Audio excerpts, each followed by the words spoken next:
लोकसभा चुनाव शुरू हो चुके हैं और हैदराबाद सीट की अहमियत को कम नहीं आंका जा सकता है। इस बार भाजपा ने अपनी पूरी कमर कस ली है ओवैसी को उनके ही घर में हराने की। ओवैसी परिवार के लिए एक कठिन चुनौती पेश की है। हर दिन विवादों और बहसों के बीच माधवी मजबूती से खड़ी होकर ओवैसी के सामने लड़ती है। हालांकि हैदराबाद एक मुस्लिम बहुल सीट है, लेकिन इस बार माधवी लता की अनूठी प्रचार शैली के कारण विपक्षी खेमे में भी चिंता है। मूसी नदी के तट पर स्थित इस ऐतिहासिक शहर का भविष्य ही दांव पर नहीं है, बल्कि इसके 20 लाख मतदाताओं का भाग्य भी दांव पर है। संसदीय चुनाव के नतीजों के आधार पर तेलंगाना की राजनीति में भी बदलाव देखने को मिल सकता है। ये देखना बाकी है कि असदुद्दीन ओवैसी की पकड़ कायम रहेगी या दक्षिण की ओर भाजपा के बढ़ते कदमों को माधवी लता का समर्थन मिलेगा। अगर असदुद्दीन ओवैसी जीतते हैं तो सब कुछ वैसा ही रहेगा, लेकिन अगर बीजेपी जीतती है तो शहर की पहचान भाग्यनगर या हैदराबाद के तौर पर दोबारा की जा सकती है।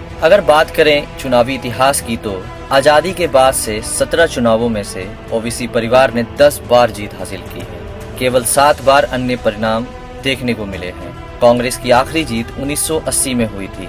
1984 में असदुद्दीन के पिता सलाउद्दीन ओवैसी ने पहली बार कांग्रेस की जीत का सिलसिला तोड़ा था।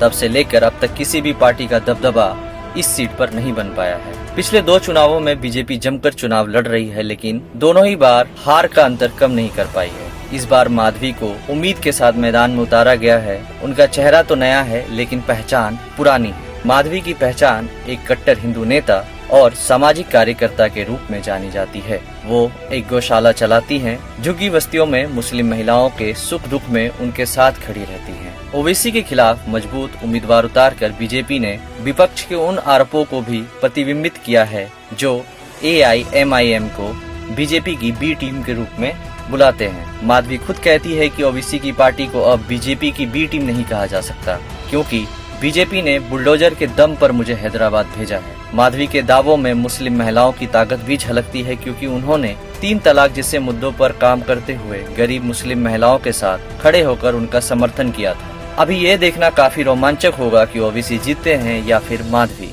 राजनीति से जुड़ी खबरों को सुनने के लिए जुड़े रहिए रूट हिंदी से।